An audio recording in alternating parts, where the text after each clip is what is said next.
There's a single mantra that has helped me my entire life bypass fear and make really any dream I've had come true, no matter how scary it seemed, no matter how intimidating it was, or how unprepared or inexperienced I felt.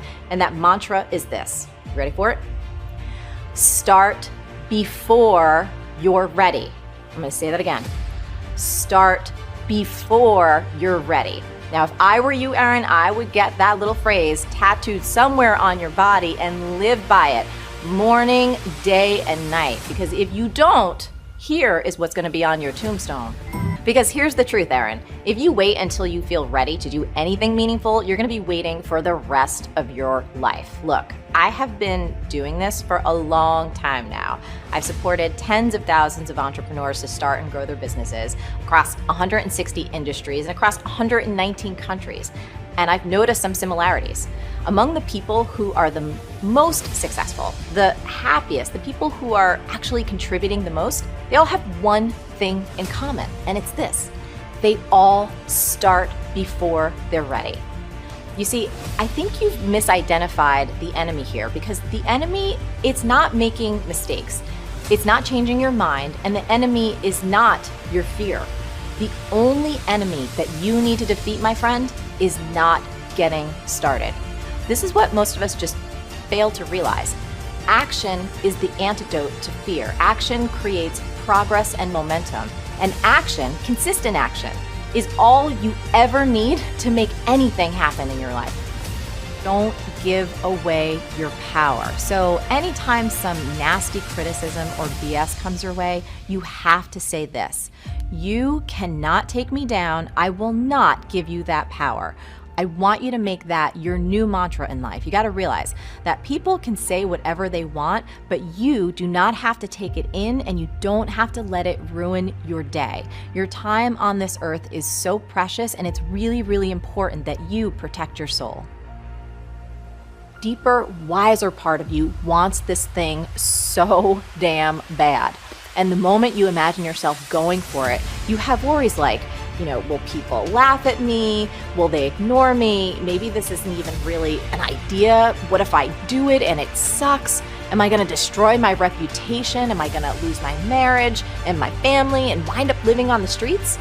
My friend Steven Pressfield talks about this kind of fear in The War of Art, and he says, remember our rule of thumb. The more scared we are of a work or calling, the more sure we can be that we have to do it. And he continues, the more fear we feel about a specific enterprise, the more certain we can be that that enterprise is important to us and the growth of our soul. Personally, I don't think that anyone should ever accept where they're at in life. Doesn't matter if you're just starting out or if you've already hit some really big goals. Because when you lose your hunger, you lose your edge. And it is as simple as that. Now here's the deal. If we humans don't have something meaningful and challenging to work on, we all tend to get lost pretty darn fast. And I'll tell you something else. We can go to some pretty dark places. At least I know that's true for me. So there is some nuance to this, and it's really important that you get it. So you can be 10,000% grateful for what you have right now. You can smell the roses, so to speak. And you can be super hungry and psyched about what's coming up next. Those two things are not mutually exclusive, and it's really important that you get that fact in your noggin. Be boldly not for everyone. So what does that mean? So sales prevention is this beautiful thing in business. And sales prevention is when you proactively tell people, do not buy my product, do not buy my program. You might be asking yourself, why? Here's why. Because not every product is right for everyone. And that's true no matter how great you think you or your product or your service is, because you cannot and will not please every person. So you really want to take that fact and use it to your advantage. You want to focus on attracting your ideal customers and really repelling the rest. So for instance, in B-School, here's what I tell people. Bottom line is this. When you are boldly not for everyone, you're going to attract way more of the people that you are right for. And that, my friend, is the formula for creating raving fans. That's the secret to making your business a real joy to run. And when that happens, you know what starts shooting out of your laptop? No, not money. Integrity rainbows. Now, a mistake I notice a lot of folks making, especially in the beginning, is they want instant results. They want these blockbuster hits like a bajillion followers on social media or millions of dollars in sales after only a few years or maybe even a few months worth of work. I gotta say, patience is one of the most underrated traits in modern business. Do not try and run before you can walk. You gotta take pride in starting small and scrappy, and we try and operate small and scrappy to this day. You've got to be consistent in what you do. You have to be relentless. And most important, this is the thing, you need to write this down. Work your tail off to make your product effing outstanding over the long term. You see, we're living in a time when we are allowing our brains to be trained to underperform. We've become addicted to checking our phones, right? To social media and all kinds of stuff. And in doing so, we are reducing our ability to stay focused and do the deep, important work that we're meant to do in this world. Now, what I'm about to suggest isn't complicated and it is not time consuming, but it will require you to take back control of your time, take back control of this beautiful brain, and trust that your world will not immediately fall apart if you don't immediately respond to every ding or every buzz or every question or every request. It's just 3 simple steps, and I promise if you use these 3 steps every single day, you'll not only get more important work done, but you'll start breaking the destructive, addictive behaviors that are killing your brain and your happiness.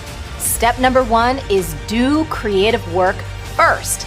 Now, a big mistake that's really easy to make in today's world is to try and do all the little things and knock them out first, and then you have this fantasy that you're gonna have all this time for the big, important creative work later in the afternoon. But have you ever noticed that this rarely friggin' works? Am I right? Here's why trying to do all the little things first is a really terrible idea. Because when you wake up, you have this full tank of cognitive fuel. But what many of us forget is that we only have a finite amount of this super powerful cognitive fuel each and every day. And every single time that you make a decision or you resist temptation or exert any kind of self-control, you start to drain your cognitive fuel tank. You decide, do you want to use that limited cognitive fuel on something really important and amazing, or do you want to blow your daily wad on a bunch of dumb crap that doesn't really matter? Moving on. Step number 2, put your entire life on airplane mode. So don't try and ignore your phone or ignore the emails or ignore the Slack messages or whatever else that you have that dings and rings and pops up. That's like me telling Kuma to ignore this slice of salami. Ain't gonna happen. So rather than resist temptation, just eliminate it. And that means you have to put your entire life on airplane mode.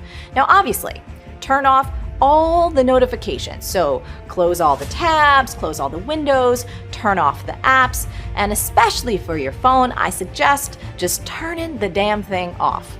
However, you also gotta shut off some people too, and that means that you might have to tell your kids and your spouse and your coworkers that for the next 2 hours or 1 hour or 3 hours that you don't exist. Kind of like this.